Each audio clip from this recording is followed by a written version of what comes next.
ਸੋਮਵਾਰ ਦੀ ਤਰ੍ਹਾਂ ਵੀਰ ਹਰਜੀਤ ਸਿੰਘ ਜੀ ਸਾਡੇ ਨਾਲ ਗੁਰਮਤਿ ਫਿਲਾਸਫੀ ਦਾ ਵਿਸ਼ਾ ਸਾਂਝਾ ਕਰਨਗੇ। ਪਿਛਲੇ 2 ਹਫ਼ਤਿਆਂ ਤੋਂ ਇੱਕ ਵਿਸ਼ਾ ਉਹਨਾਂ ਨੇ ਸ਼ੁਰੂ ਕੀਤਾ ਹੋਇਆ ਹੈ, ਮਨੁੱਖੀ ਜੀਵਨ ਤੇ ਮਨੁੱਖੀ ਯਾਤਰਾ ਦੀ ਮੰਜ਼ਿਲ। ਉਸੇ ਦੀ ਤੀਸਰੀ ਲੜੀ 'ਚ ਅੱਜ ਦਾ ਵਿਚਾਰ ਆਪ ਜੀ ਨਾਲ ਸਾਂਝੇ ਕਰਨਗੇ। ਤੇ ਉਹਨਾਂ ਨੂੰ ਬੇਨਤੀ ਹੈ ਜੀ ਕਿ ਵਿਚਾਰ ਆਰੰਭ ਕਰਨ। ਵਾਹਿਗੁਰੂ ਜੀ ਕਾ ਖਾਲਸਾ, ਵਾਹਿਗੁਰੂ ਜੀ ਕੀ ਫਤਿਹ। ਵਾਹਿਗੁਰੂ ਸਾਹਿਬ ਜੀ। ਇੱਕ ਓੰਕਾਰ ਸਤਨਾਮ ਕਰਤਾ ਪੁਰਖ ਨਿਰਭਉ ਨਿਰਵੈਰ ਅਕਾਲ ਮੂਰਤ ਅਜੂਨੀ ਸੈਭੰ ਗੁਰ ਪ੍ਰਸਾਦ। ਵਾਹਿਗੁਰੂ ਵਾਹਿਗੁਰੂ ਵਾਹਿਗੁਰੂ ਵਾਹਿਗੁਰੂ ਵਾਹਿਗੁਰੂ ਵਾਹਿਗੁਰੂ। ਵਾਹਿਗੁਰੂ ਜੀ ਕਾ ਖਾਲਸਾ, ਵਾਹਿਗੁਰੂ ਜੀ ਕੀ ਫਤਿਹ। ਸਨਮਾਨਯੋਗ ਗੁਰੂ ਸਵਾਰਿਓ, ਪਿਛਲੀਆਂ ਕਲਾਸਾਂ ਵਿੱਚ 2 ਹਫ਼ਤੇ ਜੋ ਅਸੀਂ ਵਿਚਾਰ ਕੀਤੀ ਹੈ, ਸਿਰਫ 1 ਮਿੰਟ ਵਿੱਚ ਹੀ ਉਹਦੀ ਆਪਾਂ ਸਾਂਝ ਕਰ ਲਈਏ। ਪਹਿਲਾਂ ਜੋ ਵਿਚਾਰ ਸੀ ਉਹ ਸੀ ਮਨੁੱਖ ਦਾ ਜਨਮ ਬੜਾ ਕੀਮਤੀ ਹੈ, ਦੁਰਲਭ ਦੇਹ। ਇਸ ਦੁਰਲਭ ਦੇਹ ਵਿੱਚ ਹੀ ਪਰਮੇਸ਼ਰ ਨਾਲ ਮਿਲਾਪ ਹੋ ਸਕਦਾ ਹੈ। ਆਤਮਾ ਪਰਮਾਤਮਾ ਵਿੱਚ ਲੀਨ ਕਰਨ ਦਾ ਇਹ ਸਭ ਤੋਂ ਉੱਤਮ ਸਮਾਂ ਹੈ। ਉਸ ਪਰਮ ਪਿਤਾ ਪਰਮੇਸ਼ਰ ਦੀ ਗੋਦ ਦਾ ਨਿੱਘ ਮਾਣਨ ਲਈ ਮਨੁੱਖਾ ਜਨਮ ਹੀ ਸਭ ਤੋਂ ਉੱਤਮ ਚੀਜ਼ ਹੈ, ਉੱਤਮ ਦਾਤ ਹੈ। ਇਸੇ ਵਾਸਤੇ ਇਸ ਮਨੁੱਖ ਨੂੰ ਸਰਦਾਰ ਕਿਹਾ ਗਿਆ। ਇਸ ਵਾਸਤੇ ਮਾਲਕ ਨੇ ਇਸ ਨੂੰ ਵਿਵੇਕ ਬੁੱਧੀ ਬਖਸ਼ਿਸ਼ ਕੀਤੀ, ਜਿਸ ਨਾਲ ਇਹ ਚੰਗੇ ਤਾਂ ਮਾੜੇ ਦੀ ਪਰਖ ਕਰੇ, ਇਹ ਆਪਣੇ ਵਿੱਚੋਂ ਆਈਆਂ ਹੋਈਆਂ ਕਮਜ਼ੋਰੀਆਂ ਨੂੰ ਦੂਰ ਕਰਕੇ ਪਰਮ ਪਿਤਾ ਦੀ ਗੋਦ ਵਿੱਚ ਬੈਠ ਸਕੇ। ਦੂਸਰੀ ਵਾਰ ਹਫ਼ਤੇ ਦੇ ਵਿੱਚ ਵਿਚਾਰਾਂ ਕੀਤੀਆਂ ਸੀ ਵੀ ਇਹਦੀ ਭਟਕਣਾ ਬੜੀ ਲੰਬੀ ਹੈ। ਆਪਣੇ ਸੰਸਕਾਰਾਂ ਮੁਤਾਬਕ ਇਹ ਭਟਕਦਾ ਭਟਕਦਾ ਕਈ ਜਨਮ ਪੇ ਕੀਟ ਪਤੰਗਾ, ਕਈ ਜਨਮ ਗਜ ਮੀਨ ਕੁਰੰਗਾ, ਕਈ ਜਨਮ ਪੰਖੀ ਸਰਪ ਹੋਇਓ, ਕਈ ਜਨਮ ਹੈਬਰ ਬ੍ਰਿਖ ਜਿਓ, ਮਿਲ ਜਗਦੀਸ਼ ਮਿਲਨ ਕੀ ਬਰੀਆ, ਤਿਰੰਕਾਰ ਇਹ ਦੇਹ ਸਜਰੀਆ। ਜਿਹਦੇ ਬਾਰੇ ਗੁਰੂ ਪਾਤਸ਼ਾਹ ਜੀ ਨੇ ਵੀ ਗੱਲ ਕੀਤੀ ਹੈ। ਹੋਂ ਆਇਆ ਦੂਰੋਂ ਚੱਲ ਕੇ, ਮੈਂ ਤੱਕੀ ਤੋਂ ਸ਼ਰਨਾਏ ਜਿਓ, ਮੈਂ ਆਸਾ ਰੱਖੀ ਚਿੱਤ ਮੈਂ, ਮੇਰਾ ਸਭੋ ਦੁੱਖ ਗਵਾਏ ਜੀ। ਦੂਰ ਦਾ ਮਤਲਬ ਜਨਮਾਂ ਜਮਾਂਤਰਾਂ ਦੀ ਕੈਦ, ਜਿਹਦੇ ਵਿੱਚੋਂ ਨਿਕਲ ਕੇ ਇਹ ਰੱਬੀ ਜਾਮਾ, ਮਨੁੱਖੀ ਜਾਮਾ ਰੱਬ ਨੇ ਸਾਨੂੰ ਬਖਸ਼ਿਸ਼ ਕੀਤਾ। ਫਿਰ ਉਸ ਮਨੁੱਖੀ ਜਾਮੇ ਵਿੱਚ ਆ ਕੇ ਮਾਲਕ ਦੇ ਅੱਗੇ ਅਰਦਾਸ ਕਰਕੇ ਵੀ ਹੇ ਮਾਲਕ, ਮੈਂ ਤੇਰੀ ਚਰਨ ਸ਼ਰਨ ਵਿੱਚ ਹਾਂ, ਤੇਰੇ ਤੇ ਭਰੋਸਾ ਰੱਖ ਕੇ ਆਇਆ ਹਾਂ। ਪਰ ਕਈ ਵਾਰੀ ਅਸੀਂ ਵੇਖਦੇ ਹਾਂ ਕਿ ਮਾਤਾ ਪਿਤਾ ਔਲਾਦ ਦੀ ਸਫਲਤਾ ਲਈ, ਔਲਾਦ ਦੀ ਖੁਸ਼ੀ ਲਈ, ਔਲਾਦ ਪ੍ਰਾਪਤ ਕਰਨ ਲਈ ਅਰਦਾਸਾਂ ਕਰਦੇ ਹਨ। ਕਈ ਵਾਰੀ ਅਸੀਂ ਦੇਖਦੇ ਹਾਂ ਗ੍ਰਸਤੀ ਜੀਵਨ ਹਾਂ, ਔਲਾਦ ਦੀ ਪ੍ਰਾਪਤੀ ਦੀ ਅਰਦਾਸ ਤੋਂ ਬਾਅਦ ਜੇ ਔਲਾਦ ਪ੍ਰਾਪਤੀ ਹੋ ਜਾਂਦੀ ਹੈ ਤਾਂ ਬੜੇ ਲਾਡ ਪਿਆਰ ਨਾਲ ਪ੍ਰਤਪਾਲਨਾ ਕਰਦੇ ਨੇ, ਔਰ ਕਈ ਤਰ੍ਹਾਂ ਦੇ ਦੁੱਖ ਝੱਲ ਕੇ ਵੀ ਆਪਣੇ ਉੱਤੇ ਆਪਣੀ ਔਲਾਦ ਨੂੰ ਕਿਸੇ ਨਾ ਕਿਸੇ ਚੰਗੇ ਰੁਤਬੇ ਤੇ ਪਹੁੰਚਾਉਣਾ ਚਾਹੁੰਦੇ ਨੇ। ਪਰ ਜੇਕਰ ਸਭ ਕੁਝ ਕਰਨ ਵਾਲੇ ਮਾਪੇ ਹਰ ਤਰ੍ਹਾਂ ਦਾ ਆਪਣਾ ਫਰਜ਼ ਪੂਰਾ ਕਰਦੇ ਹੋਏ ਕਰਜ਼ ਭਾਰ ਉਠਾ ਕੇ ਉਹਨਾਂ ਦੇ ਕੋਲੋਂ ਇੱਕ ਆਸ ਜ਼ਰੂਰ ਰੱਖਦੇ ਨੇ ਕਿ ਇਹ ਨੇਕ ਬਣੇ, ਇਹ ਹਰ ਮਾਂ ਬਾਪ ਦੀ ਆਸ ਹੁੰਦੀ ਹੈ। ਮਾਂ ਬਾਪ ਦਾ ਆਗਿਆਕਾਰੀ ਹੋਵੇ, ਬੱਚਾ ਮਾਂ ਬਾਪ ਦੇ ਕਹੇ ਵੀ ਚੱਲੇ, ਹੁਕਮ ਵੀ ਚੱਲੇ, ਹਰ ਪਲ ਆਪਣੀ ਔਲਾਦ ਦੀ ਲਈ ਉਹਨਾਂ ਦੇ ਅੰਦਰ ਭਾਵਨਾ ਬੜੀ ਜਿਹੜੀ ਹੈ ਉਹ ਇੱਕ ਪੋਜ਼ਿਟਿਵ ਕਹਿ ਸਕਦੇ ਹਾਂ ਸੋਚ ਹੁੰਦੀ ਹੈ। ਪਰ ਹੁਣ ਜੇ ਬੱਚੇ ਆਗਿਆਕਾਰੀ ਨਾ ਹੋਣ, ਕਈ ਵਾਰੀ ਅਸੀਂ ਆਪਣੇ ਸਮਾਜ ਬਰਾਦਰੀ ਵਿੱਚ ਵੇਖਦੇ ਹਾਂ, ਮੈਂ ਸਿਰਫ ਉਹਦਾ ਜ਼ਿਕਰ ਕਰ ਰਿਹਾ, ਜਨਰਲ ਗੱਲਾਂ ਕਰ ਰਿਹਾ ਤੇ ਆਪ ਜੀ ਦੇ ਨਾਲ, ਵੀ ਆਪਣੀ ਔਲਾਦ ਦਾ ਸੁੱਖ ਮੰਗਣ ਵਾਲੇ ਮਾਂ-ਬਾਪ ਵੀ ਬੱਚਿਆਂ ਨੂੰ ਬੇਦਖਲ ਕਰਨ ਦਾ ਫੈਸਲਾ ਵੀ ਲੈ ਲੈਂਦੇ ਨੇ। ਕੁਝ ਇਹੋ ਜਿਹਾ ਵੀ ਸਮਾਂ ਆ ਜਾਂਦਾ ਹੈ। ਪਰ ਮਾਂ-ਬਾਪ ਦਾ ਬੇਦਖਲ ਕਰਨ ਦਾ ਕਦੀ ਭਾਵ ਜਾਂ ਕਦੀ ਭਾਵਨਾ ਜਾਂ ਕਦੀ ਸੁਭਾਅ ਇਹ ਨਹੀਂ ਹੋਇਆ ਵੀ ਉਹਨੂੰ ਘਰੋਂ ਕੱਢਣਾ ਚਾਹੁੰਦੇ ਨੇ। ਨਹੀਂ, ਉਹਨਾਂ ਦੀ ਭਾਵਨਾ ਵਿੱਚ ਹੈ ਵੀ ਇਹਨੂੰ ਕਿਸ ਤਰ੍ਹਾਂ ਸੁਧਾਰ ਕੀਤਾ ਜਾਵੇ। ਉਹਨਾਂ ਦਾ ਕਿਉਂਕਿ ਆਪਣੀ ਔਲਾਦ ਲਈ ਪਰਉਪਕਾਰੀ ਹੈ, ਅੰਦਰ ਸੁਭਾਅ ਹੈ ਉਹਨਾਂ ਦਾ ਵੀ ਇਹ ਕਿਸੇ ਤਰ੍ਹਾਂ ਸੁਧਰ ਜਾਏ, ਕਿਸ ਤਰ੍ਹਾਂ ਚੰਗੇ ਰਸਤੇ ਤੇ ਆ ਜਾਏ। ਅਸਲ ਵਿੱਚ ਇਹ ਸਜ਼ਾ ਨਹੀਂ ਹੁੰਦੀ, ਇਹ ਕਹਿ ਸਕੀਏ ਦੂਜੇ ਲਫ਼ਜ਼ਾਂ ਵਿੱਚ ਮਾਂ-ਬਾਪ ਦੀ ਇੱਕ ਅਸੀਸ ਹੁੰਦੀ ਹੈ ਵੀ ਇਹ ਠੀਕ ਰਸਤੇ 'ਤੇ ਬੱਚਾ ਤੁਰ ਪਵੇ। ਮਾਂ-ਬਾਪ ਕਦੀ ਬੱਚੇ ਦੀਆਂ ਕੀਤੀਆਂ ਭੁੱਲਾਂ ਨੂੰ ਯਾਦ ਨਹੀਂ ਰੱਖਦੇ। ਅਸੀਂ ਆਮ ਤੌਰ 'ਤੇ ਕਿ ਕਹਾਵਤ ਵੀ ਸੁਣਦੇ ਹਾਂ ਕਿ ਮਾਪੇ ਕੁਮਾਪੇ ਨਹੀਂ ਹੁੰਦੇ। ਕਹਾਵਤ ਵੀ ਇੱਕ ਸਾਡੇ ਪਰਿਵਾਰਾਂ ਵਿੱਚ ਆਮ ਵਰਤੀ ਜਾਂਦੀ ਹੈ ਵੀ ਮਾਪੇ ਕਦੀ ਕੁਮਾਪੇ ਨਹੀਂ ਹੁੰਦੇ, ਭਾਵ ਔਰ ਬੁਰਾ ਚਿਤਵਦੇ ਨਹੀਂ ਹੈ। ਬਸ ਉਹਦੇ ਸੁਧਰਨ ਦੀ ਉਡੀਕ ਕਰਦੇ ਨੇ। ਜਦੋਂ ਸੁਧਰ ਜਾਵੇ ਤਾਂ ਔਲਾਦ ਫਿਰ ਮਾਤਾ ਪਿਤਾ ਦੇ ਗਲੇ ਨਾਲ ਆ ਕੇ ਲੱਗ ਜਾਂਦੀ ਹੈ, ਲਾ ਵੀ ਲੈਂਦੇ ਨੇ। ਤਾਂ ਇਹ ਇੱਕ ਮਨੁੱਖੀ ਜੀਵਨ ਦੀ ਕਹਾਣੀ ਵੀ ਕੁਝ ਇਸ ਤਰ੍ਹਾਂ ਦੀ ਹੈ, ਜਿਹਦਾ ਨਕਸ਼ਾ ਗੁਰਬਾਣੀ ਨੇ ਖਿੱਚਿਆ। ਜੈਸਾ ਬਾਲਕ ਭਾਏ ਸੁਭਾਈ, ਲੱਖ ਅਪਰਾਧ ਕਮਾਵੇ, ਕਰ ਉਪਦੇਸ਼ ਝਿੜਕੇ ਬੋ ਭਾਂਤੀ, ਬਹੁੜ ਪਿਤਾ ਗੱਲ ਆਵੇ। ਫਿਰ ਹੁੰਦਾ ਕੀ ਹੈ? ਪਿਛਲੇ ਔਗਣ ਬਖਸ਼ ਲੈ ਪ੍ਰਭ, ਆਗਿਆ ਮਾਰਗ ਪਾਵੇ। ਵੀ ਜਿਸ ਦਿਨ ਇਹ ਜੀਵ ਮੁੜ ਕੇ ਆਗਿਆਕਾਰੀ ਬਣ ਜਾਂਦਾ ਹੈ, ਪ੍ਰਭੂ ਦੀ ਹੁਕਮ ਰਜਾਈ ਚੱਲਣ ਦੀ ਜਾਚ ਸਿੱਖ ਲੈਂਦਾ ਹੈ, ਇਹੋ ਹੀ ਸਾਡਾ ਸੰਬੰਧ ਪਰਮੇਸ਼ਰ ਨਾਲ ਹੈ। ਉਸ ਦਿਨ ਵਾਹਿਗੁਰੂ ਇਹਨੂੰ ਫਿਰ ਬਖਸ਼ ਦਿੰਦਾ ਹੈ।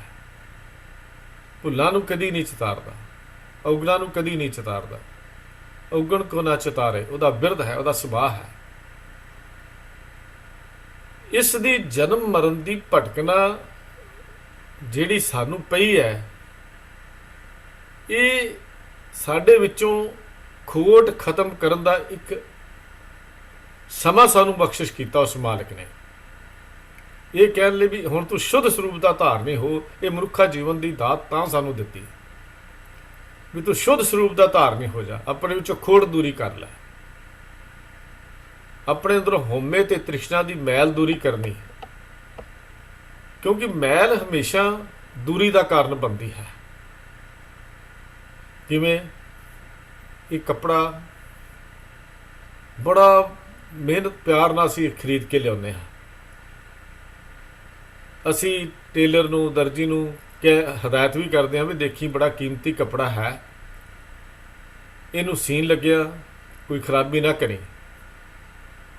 ਉਹਦੀ ਲਾਲਸਾ ਕੀ ਹੁੰਦੀ ਹੈ ਵੀ ਉਹ ਕੱਪੜੇ ਦੀ ਫਿਰ ਪਾਉਣ ਦਾ ਸ਼ੌਂਕ ਬੜਾ ਹੁੰਦਾ ਹੈ ਵੀ ਮੈਂ ਜਲਦੀ ਤੋਂ ਜਲਦੀ ਪਾ ਲਵਾਂ। ਪਰ ਇੱਕ ਦੋ ਦਿਨ ਪਾ ਕੇ ਉਹ ਕੱਪੜਾ ਅਸੀਂ ਲਾ ਕੇ ਫਿਰ ਦੂਰ ਕਰ ਦਿੰਦੇ ਹਾਂ। ਦੇਖੋ, ਮੈਂ ਰੋਜ਼ ਦੀ ਜੀਵਨ ਦੀ ਕਹਾਣੀ ਦੀਆਂ ਗੱਲਾਂ ਆਪ ਜੀ ਨਾਲ ਸਾਂਝੀਆਂ ਕਰ ਰਿਹਾ। ਜੇਕਰ ਅਸੀਂ ਉਹਨੂੰ ਪੁੱਛੀਏ ਵੀ ਭਾਈ ਇਤਨੇ ਸ਼ੌਂਕ ਨਾਲ, ਇਤਨੇ ਚਾਅ ਨਾਲ ਲਿਆਂਦੇ ਹੋਏ ਜਿਹੜੇ ਬਸਤਰ ਨੇ, ਉਹ ਤੂੰ ਬਸ ਇੱਕ ਦੋ ਦਿਨ ਪਾ ਕੇ ਪਾਸੇ ਕਿਉਂ ਕਰ ਦਿੱਤੇ? ਪਹਿਲਾਂ ਤਾਂ ਬੜੇ ਸ਼ੌਂਕ ਨਾਲ ਪਾਏ ਸੀ। ਤਾਂ ਉਹਦਾ ਜਵਾਬ ਹੁੰਦਾ, ਮੈਂ ਇਹਨੂੰ ਤਿਆਗਿਆ ਨਹੀਂ, ਮੈਂ ਇਹਦੀ ਮੈਲ ਧੋਣ ਲਈ, ਮੈਲ ਕੱਢਣ ਲਈ ਇਹ ਰੱਖਿਆ ਹੈ।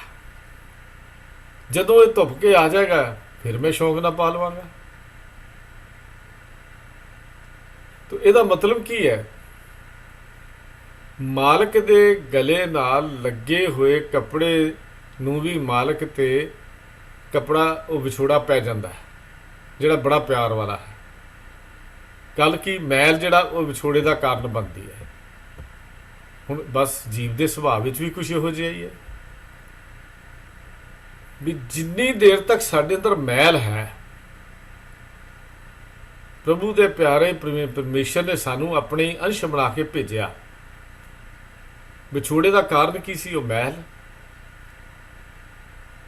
ते उस मैल नू दूर करन दे लई कई बारी असीं देखते हैं कपड़ा धोण लई सानू जोर जोर दी धोबी को लै जो पटके भी मारदा देखते हैं असीं, क्यों? उहदी मैल कड्ढण दे लई।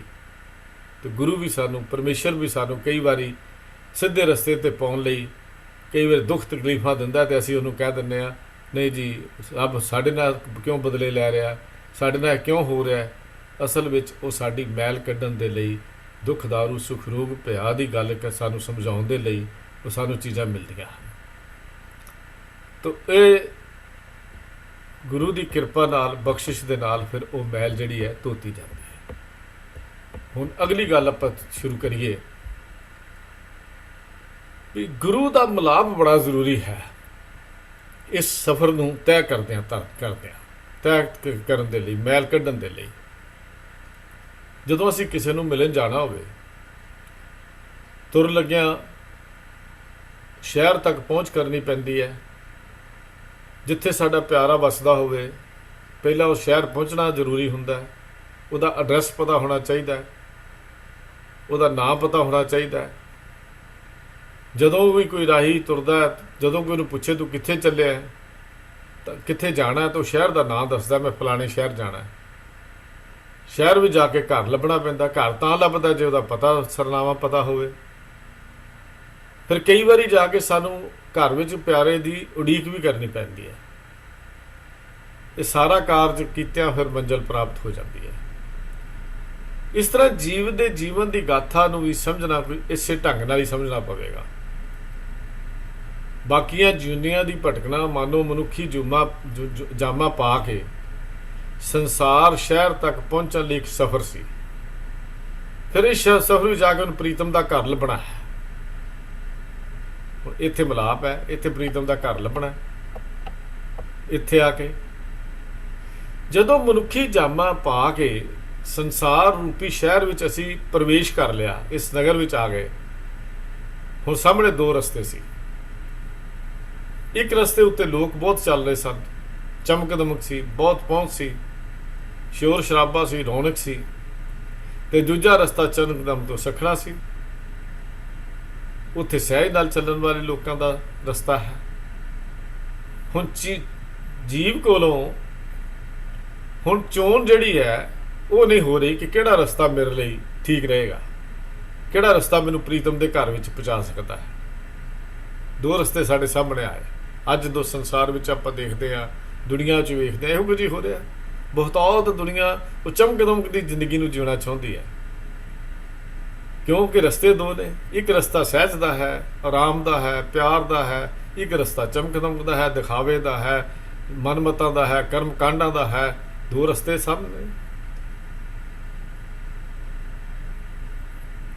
तो जदों इस रस्ते ते तुरिया तो किसी ने जाके गल कह दी, भाई देखी किते इत्थे आके ठग्या ना जाई, इस शहर दे विच बड़े लोग ठगे गए ने। पर हुंदा की है भी इत्थे आके भी जीव ठग्या जाता है। रैन गवाई सोए के दिवस गवाया खाए, हीरे जैसा जन्म है कौडी बदले जाए। फिर गुरु साहब कहते जरा जीवन जो बन गया किछ किया ना निका, ये जीरा निर्मोल को कौडी लग मीका। इस जीवन की कहानी ये है। रतन त्याग कौडी संग रचे, साज छोड़ चूड़ संग बचे।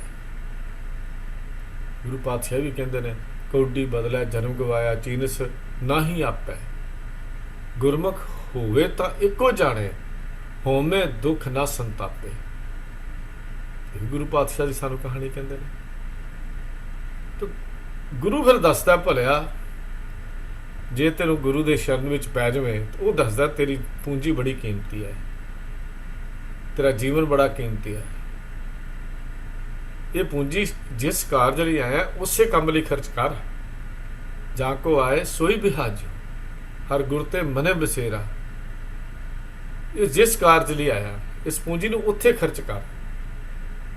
ਸਿਆਣਾ ਤੋਂ ਹੀ ਹੈ ਨਾ, ਜਿਸ ਕੰਮ ਲਈ ਅਸੀਂ ਪੈਸੇ ਲਏ ਉਹ ਕੰਮ ਉਸੇ ਨੂੰ ਖਰਚ ਕਰੀਏ। ਜੇ ਹੋਰ ਕਿਤੇ ਕੀਤੇ ਤੇ ਪੈਸਾ ਬਰਬਾਦ ਹੋ ਜਾਏਗਾ। ਪਰ ਹੁੰਦਾ ਕੀ ਹੈ, ਸੰਸਾਰ ਵਿੱਚ ਆ ਕੇ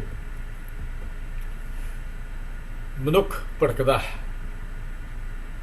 ਪਰ ਜਿਹੜਾ ਗੁਰੂ ਦੀ ਗੱਲ ਵੱਲ ਤੁਰ ਪੈਂਦਾ ਹੈ ਉਹਦਾ ਸੁਭਾਅ ਸੰਸਾਰੀਆਂ ਨਾਲ ਨਹੀਂ ਰਲਦਾ। ਭਗਤ ਕਬੀਰ ਜੀ ਨੇ ਆਪਣੇ ਸ਼ਲੋਕਾਂ ਵਿੱਚ ਜ਼ਿਕਰ ਕੀਤਾ ਹੈ, ਕਹਿੰਦੇ ਨੇ ਕਬੀਰ ਜੇ ਮਾਰਗ ਪੰਡਤ ਗਏ, ਪਾਛੇ ਪਰੀ ਬਹੀਰ। ਭੀੜਾਂ ਦੀਆਂ ਭੀੜਾਂ ਲੱਗ ਗਈਆਂ ਦੁਨੀਆਦਾਰਾਂ ਦੇ ਪਿੱਛੇ, ਪਰ ਇੱਕ ਅਵਗਤ ਘਾਟੀ ਰਾਮ ਕੀ ਤੇ ਚੜ ਰਹੇ ਹੋ ਕਬੀਰ। ਮੇਰਾ ਰਸਤਾ ਅਲੱਗ ਹੈ, ਔਖਾ ਘਾਟੀ ਹੈ, ਔਖਾ ਪੈਂਦਾ ਹੈ, ਵਿਖੜਾ ਪੈਂਦਾ ਹੈ। ਜਿਹੜਾ ਗੁਰੂ ਦੇ ਮਾਰਗ ਦੇ ਪਰਮੇਸ਼ਰ ਨੂੰ ਮਿਲਣ ਦਾ ਮਾਰਗ ਹੈ, ਸੌਖਾ ਨਹੀਂ ਹੈ। ਮੋਹ ਦੀਆਂ ਤੰਦਾਂ ਤੋੜਨੀਆਂ ਪੈਂਦੀਆਂ ਹਨ, ਤ੍ਰਿਸ਼ਨਾ ਦੀ ਫਾਹੀ ਕੱਟਣੀ ਪੈਂਦੀ, ਕਾਮ ਕ੍ਰੋਧ ਲੋਭ ਹੰਕਾਰ ਨੂੰ ਕਾਬੂ ਕਰਨਾ ਪੈਂਦਾ ਹੈ। ਇਹ ਔਖਾ ਪੈਂਦਾ, ਸੌਖਾ ਨਹੀਂ ਹੈ। ਇਹ ਗੁਰੂ ਜਿਹੜਾ ਇਹ ਮਾਰਗ ਹੈ, ਇਹ ਹੈ ਸੰਤ ਕਾ ਮਾਰਗ, ਧਰਮ ਕੀ ਪੌੜੀ, ਕੋ ਵਡ ਭਾਗੀ ਪਾਏ।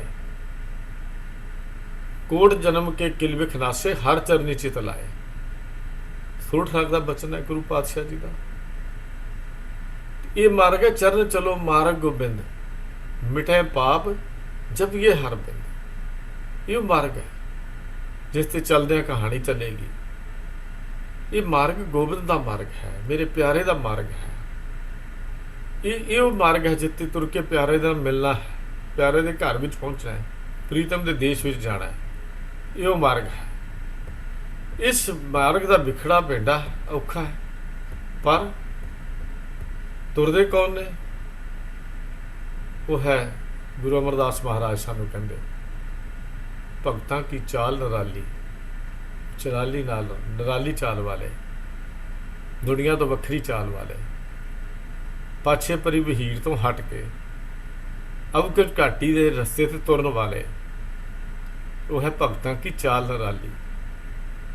ਨਿਰਾਲੀ ਚਾਲ ਹੈ। ਫਿਰ ਚਾਲਾਂ ਨਿਰਾਲੀ ਭਗਤਾਂ ਕੇਰੀ ਵਿਖਮ ਮਾਰਗ ਚੱਲਣਾ। ਔਖੇ ਮਾਰਗ ਤੇ ਤੁਰਦੇ ਨੇ। ਕਿਉਂ? ਕਿ ਲੱਭ ਲੋਭ ਅਹੰਕਾਰ ਤਜ ਤ੍ਰਿਸ਼ਨਾ ਬਹੁਤ ਨਹੀਂ ਬੋਲਣਾ। ਖੰਨਿਓ ਤਿੱਖੀ ਵਾਲੋਂ ਨਿੱਕੀ ਏਤ ਮਾਰਗ ਜਾਣਾ। ਗੁਰ ਪ੍ਰਸਾਦੀ ਜਿਨੀ ਆਪ ਤਜਿਆ ਹਰ ਵਾਸਨਾ ਸਮਾਣੀ। ਕਹੇ ਨਾਨਕ ਚਾਲ ਭਗਤਾਂ ਜੁਗੈ ਜੁਗ ਨਿਰਾਲੀ। ਸ਼ੁਰੂ ਤੋਂ ਹੀ ਹੈ, ਅੱਜ ਦੀ ਨਹੀਂ ਹੈ। ਨਿਰਾਲੀ ਚਾਲ ਹੈ, ਨਿਰਾਲੀ ਚਾਲ ਚੱਲਣਾ ਪੈਂਦਾ ਹੈ। ਤੇ ਪਰ ਇਹ ਖਿਆਲ ਇਹ ਕਰਨ ਵਾਲਾ ਹੈ ਕਿ ਇਸ ਮਾਰਗ ਦੇ ਉੱਤੇ ਲੁੱਟਣ ਵਾਲੇ ਵੀ ਬੜੇ ਬੈਠੇ ਨੇ। ਮਾਇਆ ਚੋਰਟੀ ਹੈ, ਠੱਗਣੀ ਹੈ, ਆਪਣੀਆਂ ਦੁਕਾਨਾਂ ਖੋਲੀ ਬੈਠੀ ਹੈ ਹਰ ਪਾਸੇ। ਇਹ ਤਾਂ ਬਿਨਾਂ ਦੰਦਾਂ ਤੋਂ ਖਾਣ ਵਾਲੀ ਹੈ। ਮਾਇਆ ਮਮਤਾ ਮੋਹਣੀ ਜਿਨ ਬਿਨ ਦੰਤਾਂ ਜਗ ਖਾਇਆ। ਪਰ ਖਾਂਦੀ ਕਿਹਨਾਂ ਨੂੰ ਹੈ? ਮਨਮੁਖ ਖਾਧੇ ਗੁਰਮੁਖ ਉਭਰੇ ਜਿਨੀ ਸੱਚ ਨਾਮ ਚਿਤ ਲਾਇਆ। ਬਿਨ ਨਾਵੇਂ ਜਗ ਕਮਲਾ ਫਿਰੇ। ਇਹ ਉਹਨਾਂ ਦੀ ਕਹਾਣੀ। ਇਹਦੇ ਨਾਲ ਇਸ ਮਾਇਆ ਦੇ ਹਿੱਸੇਦਾਰ ਨੇ ਰਾਜ ਮਾਲ ਰੂਪ ਜਾਤ ਜੋਬਨ ਪੰਜੇ ਠੱਗ। ਇਹਨੀ ਠੱਗੀ ਜਗ ਠੱਗਿਆ ਕਿਨਾਂ ਰੱਖੀ ਲੱਜ। ਇਹ ਠੱਗ ਰਹੇ ਨੇ। ਖਿਆਲ ਕਰੀ ਜਿੱਥੇ ਮਾਰਗ ਤੇ ਤੂੰ ਚੱਲਦਾ ਹੈ, ਇਸ ਦੇਹੀ ਅੰਦਰ ਪੰਜ ਚੋਰ ਬਸੇ ਕਾਮ ਕ੍ਰੋਧ ਲੋਭ ਮੋਹ ਹੰਕਾਰ। ਹੁਣ ਸਵਾਲ ਇਹ ਹੈ ਵੀ ਜੇ ਇਹ ਮਾਰਗ ਔਖਾ ਹੈ, ਕਠਿਨ ਹੈ, ਤੇ ਇਹਦੇ ਵਿੱਚੋਂ ਪਾਰ ਕਿਵੇਂ ਹੋਈਏ? ਇਹਦੇ ਵਿੱਚੋਂ ਸਾਡੇ ਦਾ ਰਸਤਾ ਕੀ ਹੈ? ਉਹ ਗੁਰੂ ਨੇ ਆਪ ਗੱਲ ਦੱਸ ਦਿੱਤੀ। ਕਹਿੰਦੇ ਮਤ ਕੋ ਭਰਮ ਭੁੱਲੇ ਸੰਸਾਰ ਗੁਰ ਬਿਨ ਕੋਇ ਨਾ ਉਤਰਸ ਪਾਰ। ਜਿਸੋ ਚੰਦਾ ਉਗਮੈ ਸੂਰਜ ਚੜੇ ਹਜ਼ਾਰ, ਇੱਤੇ ਚਾਨਣ ਹੁੰਦਿਆਂ ਗੁਰ ਬਿਨ ਘੋਰ ਅੰਧਾਰ। ਕਿੰਨੀ ਸਪਸ਼ਟ ਗੱਲ ਗੁਰੂ ਪਾਤਸ਼ਾਹ ਸਾਨੂੰ ਕਰਦੇ ਨੇ। ਜੇ 100 ਚੰਦਾ 100 ਚੰਦਰਮਾ ਦੀ ਰੋਸ਼ਨੀ ਹੋ ਜਾਏ, ਹਜ਼ਾਰਾਂ ਸੂਰਜ ਦੀ ਰੋਸ਼ਨੀ, ਸਾਰੀ ਰੋਸ਼ਨੀ ਇਕੱਠੀ ਕਰ ਦਈਏ, ਇੰਨਾ ਚਾਨਣ ਹੋ ਜਾਏ, ਰੋਸ਼ਨੀ ਤਾਂ ਇੱਕ ਸੂਰਜ ਦੀ ਮਾਨ ਨਹੀਂ ਹੈ। ਅੱਖਾਂ ਭਰ ਕੇ ਸੂਰਜ ਵੱਲ ਵੇਖਿਆ ਨਹੀਂ ਜਾ ਸਕਦਾ। ਹਜ਼ਾਰਾਂ ਸੂਰਜ, 100 ਚੰਦਰਮਾ, ਭਾਵ ਅਣਗਿਣਤ, ਇਹਨਾਂ ਦੀ ਰੋਸ਼ਨੀ ਇਕੱਠੀ ਕਰ ਲਈ ਜਾਏ, ਕਿੰਨਾ ਰੋਸ਼ਨੀ ਵੀ ਹੋ ਜਾਏ, ਪਰ ਇਹ ਰੋਸ਼ਨੀ ਅੰਦਰ ਦੇ ਰੋਸ਼ਨੀ ਨਹੀਂ ਕਰ ਸਕਦੇ, ਬਾਹਰ ਦੀ ਰੋਸ਼ਨੀ ਹੈ। ਜੇ ਸੋ ਚੰਦਾ ਉਗਮੈ ਸੂਰਜ ਚੜੇ ਹਜ਼ਾਰ, ਇੱਥੇ ਚਾਨਣ ਹੁੰਦਿਆਂ ਗੁਰ ਬਿਨ ਘੋਰ ਅੰਧਾਰ। ਉੱਥੇ ਹਨੇਰਾ ਹੀ ਹੈ, ਉਸ ਕਾਲ ਕੋਠੜੀ ਵਿੱਚ ਚਾਨਣ ਨਹੀਂ ਹੋ ਸਕਦਾ। ਇਹ ਮਾਰਗ ਦੇ ਵਿੱਚ ਤੁਰਨ ਦੇ ਲਈ ਗੁਰੂ ਪਾਤਸ਼ਾਹ ਜੀ ਨੇ ਸਾਨੂੰ ਜਿਹੜੀ ਗੱਲ ਦੱਸੀ ਹੈ, ਉਹ ਹੈ ਨਾਮ ਦੀ, ਗੁਰੂ ਦੀ। ਜਦੋਂ ਅਸੀਂ ਬਾਲਕ ਨਿਆਣੇ ਬਣ ਕੇ ਗੁਰੂ ਦੀ ਸ਼ਰਨ ਵਿੱਚ ਪੈ ਜਾਂਦੇ ਹਾਂ, ਤਾਂ ਫਿਰ ਗੁਰੂ ਇੱਕ ਮਾਰਗ ਦੱਸਦਾ ਹੈ। ਉਹ ਹੈ ਸਤਿਗੁਰ ਤੇ ਕਰਨੀ ਕਮਾਣੀ ਦਾ। ਉਹ ਮਾਰਗ ਹੈ ਗੁਰ ਕੇ ਗ੍ਰਹਿ ਸੇਵਕ ਜੋ ਰਹੇ, ਗੁਰ ਕੀ ਆਗਿਆ ਮਨ ਮੈਂ ਸਹੈ। ਉਹ ਮਾਰਗ ਹੈ ਆਪਸ ਕੋ ਘਰ ਕਛ ਨਾ ਜਨਾਵੇ, ਹਰ ਹਰ ਨਾਮ ਹਿਰਦੇ ਸਤਿ ਆਵੇ। ਮਨ ਵੇਚੇ ਸਤਿਗੁਰ ਕੇ ਪਾਸ, ਤਿਸ ਸੇਵਕ ਕੇ ਕਾਰਜ ਰਾਸ। ਸੇਵਾ ਕਰਤ ਹੋਏ ਨਿਹਕਾਮੀ, ਤਿਸ ਕੋ ਹੋਤ ਪ੍ਰਾਪਤ ਸੁਆਮੀ। ਇਹ ਸਤਿਗੁਰ ਦੀ ਕਰਨੀ ਕਮਾਉਣ ਦਾ ਮਾਰਗ ਹੈ। ਗੁਰ ਕਿਹਾ ਸਕਾਰ ਕਮਾਵੋ, ਇਹ ਮਾਰਗ ਹੈ। ਜਦੋਂ ਅਸੀਂ ਗੁਰੂ ਦੇ ਘਰ ਵਿੱਚ ਰਹਿਣਾ ਸਿੱਖ ਲਿਆ, ਗੁਰੂ ਪਾਤਸ਼ਾਹ ਜੀ ਨੇ ਇੱਕ ਹੋਰ ਵਿਚਾਰ ਸਮਝਾ ਦਿੱਤੀ। ਉਹ ਕੀ? ਭਾਈ ਇਹ ਭਰਮ ਆਪਣਾ ਦੂਰ ਕਰ, ਆਪਣਾ ਭੁਲੇਖਾ ਦੂਰ ਕਰ ਕਿ ਦੁਨੀਆ ਮੇਰੇ ਹੁਕਮ ਵਿੱਚ ਚੱਲੇ। ਦੁਨੀਆ ਤੇਰੇ ਹੁਕਮ ਵਿੱਚ ਨਹੀਂ ਚੱਲੇ, ਤੂੰ ਗੁਰੂ ਦੇ ਹੁਕਮ ਵਿੱਚ ਚੱਲ। ਆਪਣੇ ਅੰਦਰ ਇੱਕ ਭੁਲੇਖਾ ਦੂਰ ਕਰ। ਇਹ ਪਹਿਲਾਂ ਇਹ ਭਟਕਣਾ ਦੀ ਫਾਹੀ ਨੂੰ ਕੱਟ। ਅਸੀਂ ਇਹੋ ਹੀ ਸਕਦੇ, ਮੇਰਾ ਰਾਜ ਚੱਲੇ, ਮੇਰਾ ਹੁਕਮ ਚੱਲੇ, ਘਰ 'ਚ ਵੀ ਚੱਲੇ, ਬਾਹਰ ਵੀ ਚੱਲੇ। ਘਰਾਂ ਦੇ ਝਗੜੇ, ਘਰਾਂ ਦੀਆਂ ਲੜਾਈਆਂ ਇਸੇ ਗੱਲ 'ਤੇ ਹੋ ਜਾਂਦੀਆਂ ਨੇ ਕਿ ਮੇਰਾ ਹੁਕਮ ਚੱਲਣਾ ਚਾਹੀਦਾ। ਪਤੀ ਕਹਿੰਦਾ ਮੇਰਾ ਹੁਕਮ ਚੱਲੇ, ਪਤਨੀ ਕਹਿੰਦੀ ਮੇਰਾ ਹੁਕਮ ਚੱਲੇ, ਬੱਚੇ ਕਹਿੰਦੇ ਨੇ ਸਾਡਾ ਹੁਕਮ ਚੱਲੇ, ਬਾਪ ਕਹਿੰਦਾ ਮੇਰਾ ਹੁਕਮ ਚੱਲੇ। ਘਰ ਟੁੱਟ ਜਾਂਦੇ ਨੇ। ਭਲਿਆ ਸੰਸਾਰ ਵਿੱਚ ਵੀ ਕਿਤੇ ਇਹ ਭੁਲੇਖਾ ਨਾ ਰੱਖੀ ਕਿ ਮੇਰਾ ਹੁਕਮ ਚੱਲੇ। ਇੱਥੇ ਤਾਂ ਸਤਿਗੁਰੂ ਦੀ ਕਰਨੀ ਕਮਾਣੀ ਦੀ ਗੱਲ ਹੈ। ਇਹ ਵੀ ਨਾ ਸੋਚੀ ਕਿ ਮੈਂ ਜੇ ਕੁਝ ਕਰ ਰਿਹਾ ਹਾਂ ਤਾਂ ਉਹਦੇ ਬਦਲੇ 'ਚ ਮੈਨੂੰ ਕੁਝ ਮਿਲ ਜਾਏ। ਨਹੀਂ, ਇੱਥੇ ਤਾਂ ਸੇਵਾ ਕਰਤ ਹੋਏ ਨਿਹਕਾਮੀ, ਤਿਸ ਕੋ ਹੋਤ ਪ੍ਰਾਪਤ ਸੁਆਮੀ ਦਾ ਮਾਰਗ ਹੈ। ਇਹ ਰੱਬੀ ਮਾਰਗ ਬੜਾ ਔਖਾ ਹੈ, ਸੌਖਾ ਨਹੀਂ ਹੈ। ਇਹ ਤਾਂ ਤੈਨੂੰ ਢੰਗ ਵੀ ਗੁਰੂ ਨੇ ਸੌਣ ਦਾ ਦੱਸਿਆ, ਖਾਣ ਦਾ ਦੱਸਿਆ, ਕਾਰੋਬਾਰ ਦਾ ਦੱਸਿਆ। ਗੁਰੂ ਜੀ ਨੇ ਸਾਨੂੰ ਸਾਰਾ ਕੁਝ ਸਮਝਾ ਦਿੱਤਾ। ਸਾਰੀ ਚੀਜ਼ਾਂ ਗੁਰੂ ਨੇ ਦੱਸੀਆਂ ਵੀ ਸਾਨੂੰ ਸੌਣ ਦਾ ਕੀ ਹੈ, ਢੰਗ ਕੀ ਹੋਣਾ ਚਾਹੀਦਾ, ਖਾਣ ਦਾ ਢੰਗ ਕੀ ਹੋਣਾ ਚਾਹੀਦਾ। ਬਾਬਾ ਹੋਰ ਖਾਣਾ ਖੁਸ਼ੀ ਖੁਆਰ, ਬਾਬਾ ਹੋਰ ਸੋਣਾ ਖੁਸ਼ੀ ਖੁਆਰ, ਬਾਬਾ ਹੋਰ ਪਹਿਨਣ ਖੁਸ਼ੀ ਖੁਆਰ। ਸਾਰੀਆਂ ਚੀਜ਼ਾਂ ਦਾ ਢੰਗ ਦੱਸਿਆ। ਨਾ ਅਸੀਂ ਸੁਣੀਏ ਵੱਖਰੀ ਗੱਲ ਹੈ। ਗੁਰੂ ਤਾਂ ਮਾਰਗ ਦੱਸ ਰਿਹਾ, ਗੁਰੂ ਤਾਂ ਰਸਤਾ ਦਿਖਾ ਰਿਹਾ ਹੈ, ਗੁਰੂ ਸਾਨੂੰ ਰਸਤੇ ਤੇ ਤੋਰ ਰਿਹਾ ਹੈ।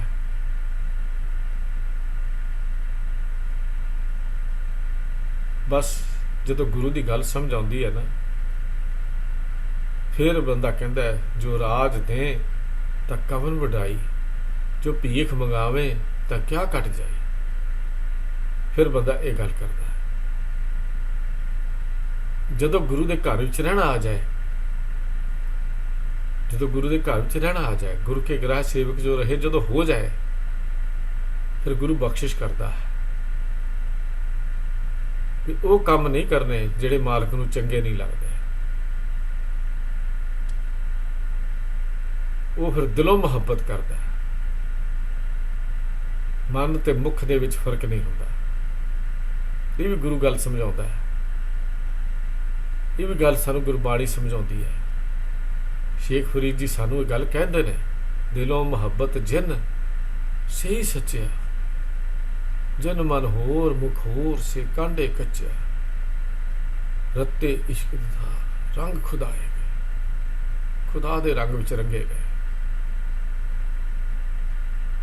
ਇਸ ਲਈ ਇਹ ਗੱਲ ਸਮਝ ਲਈ ਕਿ ਮੁਹੱਬਤ ਜਿਹੜੀ ਹੈ ਉਹ ਬਾਹਰ ਮੁਖੀ ਦਿਖਾਵਾ ਨਹੀਂ ਹੈ। ਗੁਰੂ ਨਾਲ ਮੁਹੱਬਤ ਇਹ ਤਾਂ ਮਨ ਦਾ ਭਿੱਜ ਜਾਣਾ ਹੈ, ਮਨ ਦਾ ਭਿੱਜਣਾ ਹੈ। ਗੁਰੂ ਨਾਲ ਮੁਹੱਬਤ ਜਿਹੜੀ ਹੈ ਕਿੰਨਾ ਭਿੱਜਿਆ, ਅੰਦਰੋਂ ਕਿੰਨਾ ਹੋਇਆ। ਇਹ ਨਾ ਸੋਚੀ ਸੰਸਾਰ ਦੇ ਜੀਵ ਨਾਰਾਜ਼ ਹੋ ਗਏ, ਖੁਸ਼ ਹੋ ਗਏ, ਇਹ ਤੋਂ ਉੱਚਾ ਉੱਠ। ਬਸ ਫਿਰ ਤਾਂ ਇੱਕੋ ਹੀ ਗੱਲ ਹੋਏਗੀ ਕਿ ਕੋਈ ਭਲਾ ਕਹੋ ਭਾਵੇਂ ਬੁਰਾ ਕਹੋ, ਹਮ ਤਨ ਦਿਓ ਹੈ ਡਾਰ। ਫਿਰ ਬੰਦੇ ਨੂੰ ਸਮਝ ਆ ਜਾਂਦੀ ਹੈ ਦੁਨੀਆ ਕਿਆਂ ਵਡਿਆਈਆਂ ਕਵਨੇ ਆਵੇਂ ਕਾਮ। ਫਿਰ ਉਹ ਸੱਚਾਈ ਜੋ ਗੁਰੂ ਨਾਨਕ ਪਾਤਸ਼ਾਹ ਨੇ ਖਿੱਚੀ ਸੀ ਸੱਜਣ ਨੂੰ ਸਮਝਾਉਂਦਿਆਂ ਹੋਇਆਂ, ਉਹ ਨਕਸ਼ਾ ਸਾਡੇ ਅੱਗੇ ਘੁੰਮਣਾ ਸ਼ੁਰੂ ਹੋ ਜਾਂਦਾ ਹੈ। ਉੱਜਲ ਕੇ ਹਾਂ ਚਿਲਕਣਾ ਘੋਟਮ ਕਾਲੜੀ ਮਸ, ਉਹ ਸਾਡੇ ਅੰਦਰ ਨਕਸ਼ਾ ਘੁੰਮਦਾ ਹੈ। ਕਿਤੇ ਉਸ ਕਹਿੰਦੇ ਭਾਂਡੇ ਵਰਗੇ ਤਾਂ ਨਹੀਂ, ਕਿਸੇ ਅਸੀਂ ਸਿੰਬਲ ਦੇ ਰੁੱਖ ਵਰਗੇ ਤਾਂ ਨਹੀਂ, ਕਿਤੇ ਅਸੀਂ ਉੱਚੀਆਂ ਇਮਾਰਤਾਂ ਵਰਗੇ ਤਾਂ ਨਹੀਂ, ਬੜੀਆਂ ਖੂਬਸੂਰਤ ਨੇ ਪਰ ਅੰਦਰੋਂ ਖਾਲੀ ਰਹਿੰਦਾ ਹੀ ਕੋਈ ਨਹੀਂ, ਕਿਤੇ ਉਹਦੇ ਵਰਗੇ ਤਾਂ ਨਹੀਂ। ਬਾਹਰੋਂ ਅਸੀਂ ਬੜਾ ਲਿਬਾਸ ਸੋਹਣਾ ਪਾਇਆ, ਭੇਖ ਵੀ ਕੀਤਾ, ਪਹਿਰਾਵਾ ਵੀ ਕੀਤਾ, ਉੱਤੋਂ ਦੀ ਸ੍ਰੀ ਸਾਹਿਬ ਵੀ ਸਜਾ ਲਈ, ਕਿਤੇ ਇਹ ਖਾਲੀ ਤਾਂ ਨਹੀਂ ਅੰਦਰੋਂ। ਇਹ ਸਮਝ ਆਉਂਦੀ ਹੈ ਕਦੋਂ, ਜਦੋਂ ਗੁਰੂ ਸਾਨੂੰ ਆਪਣੇ ਘਰ ਵਿੱਚ ਰੱਖਦਾ ਹੈ, ਜਦੋਂ ਅਸੀਂ ਗੁਰੂ ਦੇ ਘਰ ਵਿੱਚ ਚਲੇ ਜਾਂਦੇ ਹਾਂ। ਗੁਰੂ ਘਰ ਆਪਣੇ ਘਰ ਵਿੱਚ ਗੁਰੂ ਕੇ ਗ੍ਰਹਿ ਦੇ ਵਿੱਚ ਰਹਿਣਾ ਸਾਨੂੰ ਆ ਜਾਂਦਾ ਹੈ। ਫਿਰ ਜ਼ਿੰਦਗੀ ਪਹਿਰਾਵੇ ਤੋਂ, ਜ਼ਿੰਦਗੀ ਸਾਡੇ ਦਿਖਾਵੇ ਤੋਂ, ਜ਼ਿੰਦਗੀ ਸੰਸਾਰ ਦੀਆਂ ਰੀਤਾਂ ਰਵਾਇਤਾਂ ਤੋਂ ਸੱਚਮੁੱਚ ਉੱਪਰ ਉੱਠਦੀ ਹੈ, ਉੱਪਰ ਉੱਠਦੀ ਹੈ। ਔਰ ਉਹਨੂੰ ਸਮਝ ਆ ਗਈ ਵੀ ਦੁਨੀਆ 4 ਦਿਨ ਦੀ ਖੇਡ ਹੈ, ਇਹਦੇ ਬਦਲੇ ਆਪਣੀ ਜ਼ਿੰਦਗੀ ਨੂੰ ਬਰਬਾਦ ਨਾ ਕਰ, ਕਿਉਂਕਿ ਜੈਸੇ ਸੁਪਰਾਨਾਰਾयण का तैसा संसार, ये तो मृत मंडल जो साजिया ज्यों बालू कर बार, बिनसत बार न लग गई ज्यों कागज बंधार, सुन मेरी मनसा मणे माहे सत देख विचार, सिद्ध साधक गिरहे जोगी तज गए कर पार। समझा? फिर अंदर झाकन गल दुनिया की नाशवानता सब सामने घूमन लग पई। जोगी जति तपी सन्यासी वो तीर्थ भरमना, लुंजत मुंजत मौन जटा धार अंत तो मरना। ये भी गल पता लग गया। जो सुपना रपेखना ऐसे जग को जान, इनमें कछ साचो नहीं नानक बिन भगवान। असलियत समझ आ गई दुनिया की। ਤੇ ਜਦੋਂ ਅਸਲੀਅਤ ਸਮਝ ਆ ਗਈ ਫਿਰ ਆਪਣੇ ਆਪ ਨੂੰ ਫਿਰ ਅੰਦਰੋਂ ਕਈ ਵਾਰੀ ਸਵਾਲ ਕਰਦਾ ਹੈ ਬੰਦਾ, ਇਹ ਮਨ ਪਿਆਰਿਆ ਤੂੰ ਸਦਾ ਸੱਚ ਸੰਭਾਲੇ, ਇਹ ਕੁਟੰਬ ਤੂੰ ਜੇ ਦੇਖਦਾ ਚੱਲੇ ਨਹੀਂ, ਤੇਰੇ ਨਾਲੇ ਸਾਥ ਤੇਰੇ ਚੱਲੇ ਨਹੀਂ, ਤਿਸ ਨਾਲ ਕਿਉਂ ਚਿਤ ਲਾਈਏ, ਐਸਾ ਕੰਮ ਮੂਲੇ ਨਾ ਕੀਚੇ ਜਿਤ ਅੰਤ ਪਛੋਤਾਈਏ।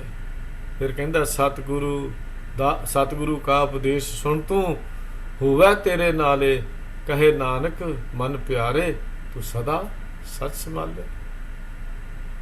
फिर अंदरों आवाज आई, अंदरों समझ आई। ये विचार हमेशा दृढ़ होनी चाहिए है।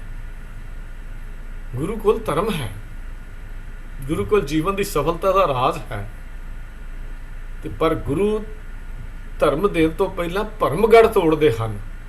ਜਿਹੜੇ ਭੁਲੇਖੇ ਬਣੇ ਉਹਨਾਂ ਨੂੰ ਤੋੜ ਦਿੰਦਾ ਹੈ ਗੁਰੂ। ਜਦੋਂ ਧਰਮ ਬਖਸ਼ਦਾ ਪਹਿਲਾਂ ਭਰਮਗੜ੍ਹ ਤੋੜਦਾ ਹੈ। ਜਦੋਂ ਭਰਮ ਹੈ ਉਦੋਂ ਧਰਮ ਨਹੀਂ ਹੈ। ਸਤਿਗੁਰੂ ਕੇ ਪਿਆਰਿਓ, ਜਿੱਥੇ ਭਰਮ ਹੈ ਉੱਥੇ ਧਰਮ ਨਹੀਂ ਹੈ, ਜਿੱਥੇ ਧਰਮ ਹੈ ਉੱਥੇ ਭਰਮ ਨਹੀਂ ਹੈ। ਭਰਮਾਂ ਦੀ ਦੁਨੀਆ ਵਿੱਚ ਵਿਚਰਨ ਵਾਲਾ ਧਰਮ ਨਹੀਂ ਕਮਾ ਸਕਦਾ, ਤੇ ਧਰਮ ਦੀ ਦੁਨੀਆ 'ਚ ਵਿਚਰਨ ਵਾਲਾ ਕਦੀ ਭਰਮ ਨਹੀਂ ਕਰਦਾ, ਭੁਲੇਖਿਆਂ 'ਚ ਨਹੀਂ ਪੈਂਦਾ। ਜੇ ਭੁਲੇਖੇ ਹਨ ਫਿਰ ਧਰਮ ਨਹੀਂ ਹੈ। ਜੇ ਸਾਡੇ ਅੰਦਰ ਭੁਲੇਖੇ ਹਨ ਤਾਂ ਫਿਰ ਧਰਮ ਨਹੀਂ ਹੈ। ਜੇ ਸੱਚਮੁੱਚ ਧਰਮ ਹੈ ਤੇ ਫਿਰ ਭੁਲੇਖੇ ਨਹੀਂ ਹਨ। ਕਿਉਂ? ਦੇਖੋ ਭਾਈ, ਗਿਆਨ ਕੀ ਆਈ ਆਂਦੀ, ਸਭੇ ਉਡਾਨੀ ਭਰਮ ਕੀ ਟਾਟੀ ਰਹਿਨੁਮਾਇਆ ਬਾਂਦੀ। ਉਹ ਸਭ ਭੁਲੇਖੇ ਦੂਰ ਹੋ ਗਏ, ਉੱਡ ਗਏ, ਭਟਕਣਾ ਖਤਮ ਹੋ ਗਈ।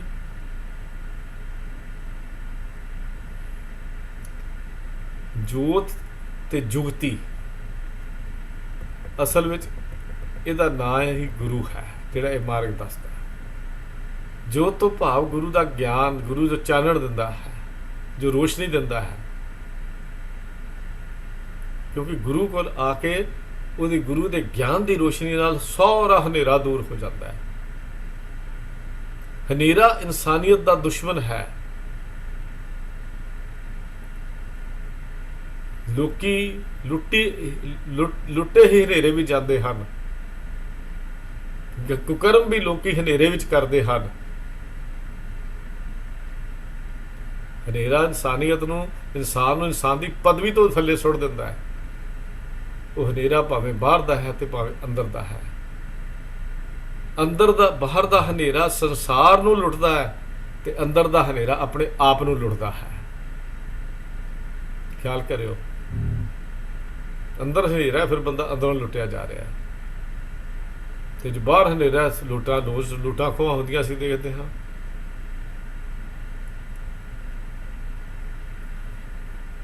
ਇਹ ਹਨੇਰਾ ਦੂਰ ਕੌਣ ਕਰਦਾ ਹੈ? ਮੇਰਾ ਸਤਿਗੁਰੂ। ਗੁਰੂ ਦੀ ਲੋੜ ਕਿਉਂ ਹੈ? ਤਾਂ ਹੀ ਹੈ ਨਾ। ਗੁਰੂ ਦਿੰਦਾ ਕੀ ਹੈ? ਸ਼ਬਦ। ਫਿਰ ਹੁੰਦਾ ਕੀ ਹੈ? ਰੋਸ਼ਨੀ। ਸਤਿਗੁਰ ਸ਼ਬਦ ਉਜ਼ਾਰੋ ਦੀਪਾ, ਬਿਨਸੋ ਅੰਧਕਾਰ ਤਹਿ ਮੰਦਰ, ਰਤਨ ਕੋਠੜੀ ਖੁੱਲੀ ਅਨੂਪਾ। ਗੁਰੂ ਤਾਂ ਸਾਨੂੰ ਇਹ ਗੱਲ ਸਮਝਾ ਦਿੰਦਾ। ਗੁਰ ਗਿਆਨ ਘੱਟ ਬਲਿਆ ਦੀ ਗੱਲ ਹੁੰਦੀ ਹੈ। ਦੀਵਾ ਬਲੇ ਹਨੇਰਾ ਜਾਏ ਦੀ ਕਹਾਣੀ ਸਮਝ ਆ ਜਾਂਦੀ ਹੈ। ਕਿਹੜਾ ਦੀਵਾ ਬਲਿਆ? ਜੇ ਬਾਹਰ ਦਾ ਦੀਵਾ ਬਲਿਆ ਤੇ ਬਾਹਰ ਰੋਸ਼ਨੀ ਹੋ ਗਈ। ਤੇ ਗੁਰੂ ਕੇ ਪਿਆਰੋ, ਜਿੱਦਣ ਅੰਦਰ ਦਾ ਗਿਆਨ ਦਾ ਦੀਵਾ ਬਲ ਗਿਆ, ਅੰਦਰ ਵੀ ਰੋਸ਼ਨ ਹੋ ਗਿਆ। ਉਹ ਗਿਆਨ ਗੁਰੂ ਕੋਲੋਂ ਹੈ। ਉਹ ਗਿਆਨ ਗੁਰੂ ਪਾਸੋਂ ਮਿਲਦਾ ਹੈ। ਉਹ ਗਿਆਨ ਸਾਡੀ ਆਪਣੀ ਸਿਆਣਪ ਤੇ ਚਤੁਰਾਈ ਨਾਲ ਨਹੀਂ, ਕਿਉਂਕਿ ਗੁਰੂ ਹਰ ਨਾਮੋ ਮੰਤਰ ਦੜਾਇਂਦਾ, ਕੱਟੈ ਹੋਮੇ ਰੋਗ ਤੇ ਪਹੁੰਚਾ ਦਿੰਦਾ ਹੈ। ਗੁਰੂ ਜਦੋਂ ਹੰਕਾਰ ਪੈਦਾ ਹੋਵੇ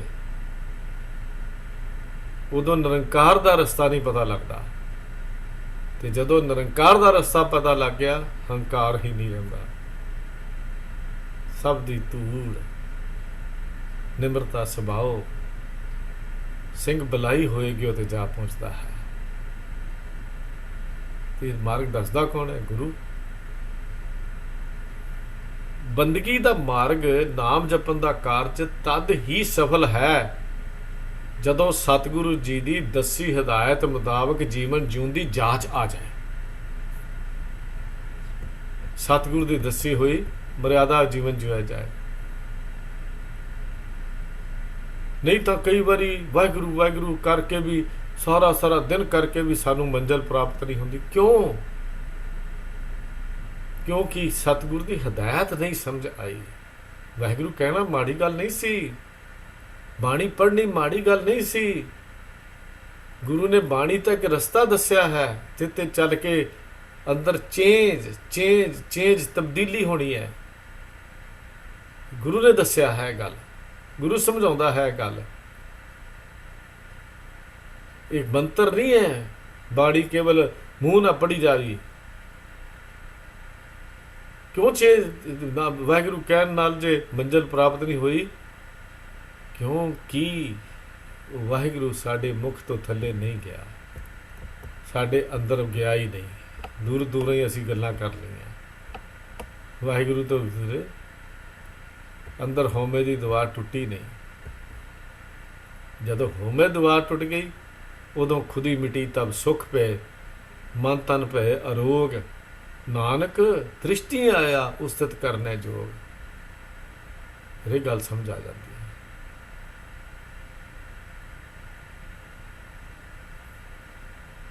ਆਮ ਤੌਰ ਤੇ ਸੰਸਾਰ 'ਚ ਵਿਚਰਦਿਆਂ ਹੋਇਆਂ ਜਲਦੀ ਅਸੀਂ ਵੇਖਦੇ ਹਾਂ ਕਿ ਜੀਵ ਧਰਮ ਦੇ ਮਾਰਗ ਤੇ ਚੱਲਦਾ ਹੋਇਆ ਵੀ ਕਈ ਵਾਰੀ ਥਿੜਕ ਜਾਂਦਾ ਹੈ। ਕਿਉਂ? ਕਿਉਂਕਿ ਉਹਦੇ 'ਚ ਗੁਰੂ ਦੀ ਜੁਗਤ ਨਹੀਂ ਆਈ, ਗੁਰੂ ਦੀ ਜੁਗਤੀ ਨਹੀਂ ਆਈ। ਧਰਮ ਦਾ ਰਸਤਾ ਫੜ ਲਿਆ ਪਰ ਗੁਰੂ ਅਨੁਸਾਰ ਦੱਸੀ ਜੁਗਤੀ ਅਨੁਸਾਰ ਜੀਵਨ ਨਹੀਂ ਜਿਉਣਾ ਸਿੱਖਿਆ। ਜਦੋਂ ਜੁਗਤ ਗੁਰੂ ਦੀ ਹੋਵੇ, ਰਸਤਾ ਗੁਰੂ ਦਾ ਹੋਵੇ, ਮੰਜ਼ਿਲ ਆਪਣੇ ਆਪ ਕਦਮਾਂ ਨੂੰ ਚੁੰਮ ਲੈਂਦੀ ਹੈ। ਇਸੇ ਕਰਕੇ ਸੇਵਾ ਕਰਦਿਆਂ ਅਹੰਕਾਰੀ ਬਣ ਜਾਂਦਾ ਹੈ, ਜਿਵੇਂ ਭਾਈ ਮਾਣਾ ਹੋ ਗਿਆ ਸੀ। ਸੇਵਾ ਕਰਦੇ ਅਹੰਕਾਰ ਹੋ ਗਿਆ ਤੇ ਗੁਰੂ ਪਾਤਸ਼ਾਹ ਫਿਰ ਕਹਿੰਦੇ ਭਲਿਆ ਮਾਨ ਅਪਮਾਨ ਮੰਦ ਹੈ ਸੋ ਸੇਵਕ ਨਾਹੀ। ਤਤ ਸਮਦਰਸ਼ੀ ਸੰਤੋ ਕੋਈ ਕੋਟ ਮਦਾਹੀ। ਤਤ ਸਮਦਰਸ਼ੀ ਕੋੜਾ ਜਿਹੜਾ ਗੁਰੂ ਨੇ ਦੇਖਦਾ ਹੈ। ਇਹ ਸੇਵਾ ਦੀ ਜੁਗਤੀ ਜਿਹੜੀ ਹੈ, ਇਹ ਜਦੋਂ ਗੁਰੂ ਅਮਰਦਾਸ ਮਹਾਰਾਜ ਨੇ ਸਾਨੂੰ ਸਮਝਾਈ, ਉਹ ਕਹਿੰਦੇ ਨੇ ਸੁਣ ਹਸਤੀ ਸਿਰ ਜਿਉ ਅੰਕਸ ਹੈ, ਅਹਰਨ ਜਿਉ ਸਿਰ ਦੇ, ਮਨ ਤਨ ਆਗਿਆ ਰਾਖ ਕੇ ਉਹ ਵੀ ਸੇਵ ਕਰੇ। ਇਉਂ ਗੁਰਮੁਖ ਆਪ ਨਿਵਾਰੀਐ, ਇਉਂ ਇਸ ਢੰਗ ਨਾਲ ਸਭ ਰਾਜ ਸ੍ਰਿਸ਼ਟ ਕਰ ਲੈ। ਇਹ ਢੰਗ ਹੈ।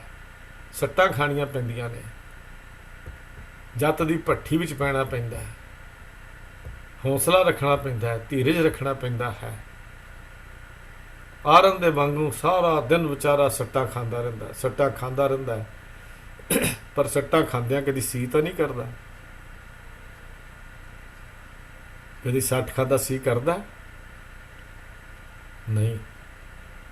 ਸੱਟਾਂ ਖਾਂਦਿਆਂ ਕਦੀ ਸੀ ਨਹੀਂ ਜੇ ਕਰਦਾ। ਹਥੌੜਿਆਂ ਦੀਆਂ ਵੱਡੇ ਵੱਡੇ ਭਾਰੇ ਹਥੌੜਿਆਂ ਦੀ ਜਦੋਂ ਕੋਈ ਚੀਜ਼ ਘੜਨੀ ਹੋਵੇ, ਲੋਹਾਰ ਨੇ ਭੱਠੀ ਵਿੱਚੋਂ ਕੱਢ ਕੇ ਗਰਮ ਲੋਹਾ ਆਰਨ ਦੇ ਉੱਤੇ ਰੱਖਦਾ, ਸੜਦਾ ਬਲਦਾ। ਕਿਤੇ ਕਦੀ ਸੜਦੇ ਹੋਏ ਲੋਹੇ ਨਾਲ ਵੀ ਆਰਨ ਕਦੀ ਕਹਿੰਦਾ ਨਾ, ਕਦੀ ਸੀ ਕਰਦਾ। ਉਦਾਹਰਨ ਦਿੰਦੇ ਗੁਰੂ ਪਾਤਸ਼ਾਹ ਜੀ। ਨਹੀਂ, ਉਸ ਤੱਤੀ ਚੀਜ਼ ਨੂੰ ਗਰਮ ਲੋਹੇ ਨੂੰ ਆਰਨ ਤੇ ਰੱਖ ਕੇ ਜਦੋਂ ਹਥੌੜੇ ਦੀਆਂ ਸੱਟਾਂ ਮਾਰਦੀਆਂ, ਫਿਰ ਉਹਦੀ ਘਾਟ ਕੜੀ ਜਾਂਦੀ ਹੈ, ਫਿਰ ਉਹ ਘੜਿਆ ਜਾਂਦਾ ਹੈ। ਇਹ ਆਰਨ ਜੋ ਸਿਰ ਦੇ ਦੀ ਗੱਲ ਕਿੱਥੋਂ ਆਈ ਸੀ? ਇਵੇਂ ਸੱਟਾਂ ਸਹਿਣੀਆਂ ਪੈਂਦੀਆਂ ਨੇ। ਇਉਂ ਤੇਰੀ ਘਾਟ ਘੜੀ ਜਾਏਗੀ। ਗੁਰੂ ਦੇ ਹੁਕਮ ਦੀ ਸੱਟ ਸਾਹ ਹੈ। ਹਾਥੀ ਨੂੰ ਅੰਕਸ ਸਹਿਣਾ ਪੈਂਦਾ ਹੈ। ਹਾਥੀ ਦੇ ਸਿਰ ਤੇ ਉਹ ਕੁੰਡਾ ਜਦੋਂ ਵੱਜਦਾ ਹੈ ਨਾ, ਸਿੱਧੇ ਰਾਹ ਤੁਰ ਪੈਂਦਾ। ਭਲਿਆ ਗੁਰੂ ਦੇ ਸ਼ਬਦ ਦਾ ਕੁੰਡੇ ਦਾ ਅੰਕਸ ਹਮੇਸ਼ਾ ਆਪਣੇ ਸਿਰ ਤੇ ਰੱਖ। ਗੁਰੂ ਸ਼ਬਦ ਦੇ ਕੁੰਡੇ ਨੂੰ ਸਦਾ ਅੰਕਸ ਨੂੰ ਆਪਣੇ ਸਿਰ ਤੇ ਰੱਖ, ਕਿਉਂਕਿ ਗੁਰੂ ਅੰਕਸ ਨਾਲ ਤੇਰੇ ਜੀਵਨ ਦੇ ਮਾਰਗ ਨੂੰ ਸਿੱਧਾ ਤੋਰੀ ਜਾਂਦਾ ਹੈ, ਟੇਢਾ ਨਹੀਂ ਹੋਣ ਦਿੰਦਾ। ਗੁਰੂ ਨੇ ਰਸਤਾ ਹੀ ਦੱਸਿਆ।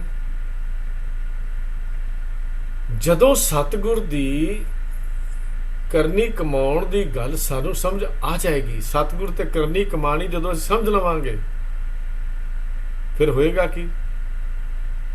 ਫਿਰ ਹੈ ਸਤਿਗੁਰ ਕਾ ਮਨ ਮੰਨਿਆ ਤਾਂ ਪਾਪ ਸੰਭਲ ਭੰਨੈ, ਉਪਦੇਸ਼ ਦਿੱਤਾ ਸਤਿਗੁਰੂ ਜੋ ਸੁਣਿਆ ਸਿੱਖੀ ਕਰਨਾ। ਵੜ ਗਿਆ ਅੰਦਰ, ਫਿਰ ਘੜ ਗਿਆ, ਘੜਿਆ ਗਿਆ। ਸਤਿਗੁਰ ਦੀ ਅਨੁਸਾਰ ਕਰਨੀ ਕਮਾਉਣ ਵਾਲਾ ਫਿਰ ਸੰਸਾਰ ਤੋਂ ਤਿਆਗ ਨਹੀਂ ਕਰਦਾ, ਬਲਕਿ ਸੰਸਾਰ ਵਿੱਚ ਜੀਵਨ ਨੂੰ ਗਰਜਾਰਦਿਆਂ ਹੋਈ ਅਸਲ ਮੁਕਾਮ ਮੰਜ਼ਿਲ ਤੇ ਪਹੁੰਚ ਜਾਂਦਾ ਹੈ। ਉਹ ਘਰ-ਬਾਰ ਛੱਡ ਕੇ ਕਿਤੇ ਜੰਗਲਾਂ 'ਚ ਨਹੀਂ ਪੈਂਦਾ। ਉਹ ਕੋਈ ਤਪ ਸਾਧਨਾ ਨਹੀਂ ਕਰਦਾ। ਉਹ ਭਰਮ ਭੁਲੇਖੇ ਨਹੀਂ ਰੱਖਦਾ। ਭਟਕਣਾ ਨਹੀਂ ਆ, ਪੰਡਾ ਸਿਰ ਤੇ ਨਹੀਂ ਚੁੱਕ ਕੇ ਤੁਰਦਾ।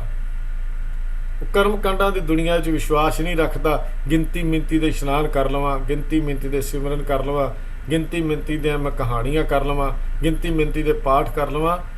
ਇਹਨਾਂ ਭੁਲੇਖਿਆਂ ਤੋਂ ਬਿਲਕੁਲ ਗੁਰੂ ਉਹਨਾਂ ਨੂੰ ਮੁਕਤ ਕਰ ਦਿੰਦਾ ਹੈ, ਕਿਉਂਕਿ ਉੱਥੇ ਸਤਿਗੁਰੂ ਨੇ ਇਹ ਗੱਲ ਸਮਝਾਈ ਹੈ, ਨਾਨਕ ਸਤਿਗੁਰ ਭੇਟਿਆ ਪੂਰੀ ਹੋਵੇ ਜੁਗਤ, ਹਸੰਦਿਆਂ ਖੇਲੰਦਿਆਂ ਪਹਿਨੰਦਿਆਂ ਖਾਵੰਦਿਆਂ ਵਿਚੈ ਹੋਵੇ ਮੁਕਤ। ਇਹ ਜੁਗਤੀ ਢੰਗ ਦੱਸ ਦਿੱਤਾ ਗੁਰੂ ਨੇ।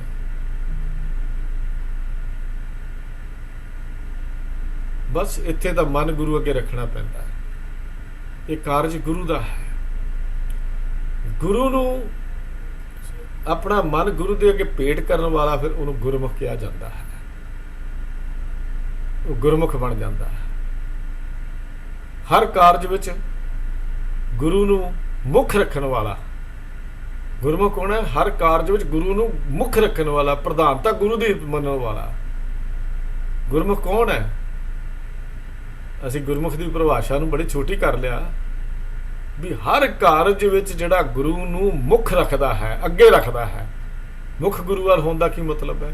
ਇਹੋ ਹੀ ਹੈ ਨਾ ਵੀ ਸਾਡੇ ਜੀਵਨ ਦੇ ਹਰ ਕੰਮ ਗੁਰੂ ਦੀ ਮਰਜ਼ੀ ਮੁਤਾਬਕ ਹੋਵੇ। ਗੁਰਮੁਖ ਹੋਵੇ ਜਿਹਦੇ ਵਿੱਚ ਗੁਰੂ ਦੀ ਪ੍ਰਧਾਨਤਾ ਹੋਵੇ, ਸ਼ਬਦ ਦੀ ਪ੍ਰਧਾਨਤਾ, ਗੁਰਬਾਣੀ ਦੀ ਪ੍ਰਧਾਨਤਾ। ਗੁਰਬਾਣੀ ਸਾਡੇ ਜੀਵਨ ਦਾ ਮਾਰਗ ਦਰਸ਼ਨ ਕਰੇ। ਇਹੋ ਗੁਰਮੁਖ ਹੈ ਨਾ। ਤਾਂ ਫਿਰ ਇਹਨਾਂ ਗੁਰਮੁਖਾਂ ਨੂੰ ਗੁਰੂ ਪਾਤਸ਼ਾਹ ਜੀ ਨੇ ਗੱਲਬਾਤ ਸਮਝਾਈ ਹੈ ਵੀ ਜਿਹੜਾ ਸਤਿਗੁਰ ਤੇ ਕਰਨੀ ਕਮਾਣੀ ਦੇ ਮਾਰਗ ਤੇ ਚੱਲਦਾ, ਮੁੱਖ ਗੁਰੂ ਨੂੰ ਮੁਖਤਾ ਦਿੰਦਾ ਹੈ, ਗੁਰੂ ਦੀ ਪ੍ਰਧਾਨਤਾ ਮੰਨਦਾ ਹੈ, ਗੁਰੂ ਦੀ ਅਧੀਨਗੀ ਨੂੰ ਕਬੂਲ ਲੈਂਦਾ ਹੈ, ਗੁਰੂ ਦੇ ਅੰਦਰ ਹੋ ਕੇ ਚੱਲਦਾ ਹੈ, ਤੇ ਫਿਰ ਉਹ ਜੀਵਨ ਦਾ, ਸੰਸਾਰ ਦਾ ਇੱਥੋਂ ਨਫਾ ਖੱਟ ਕੇ ਤੁਰਦਾ ਹੈ।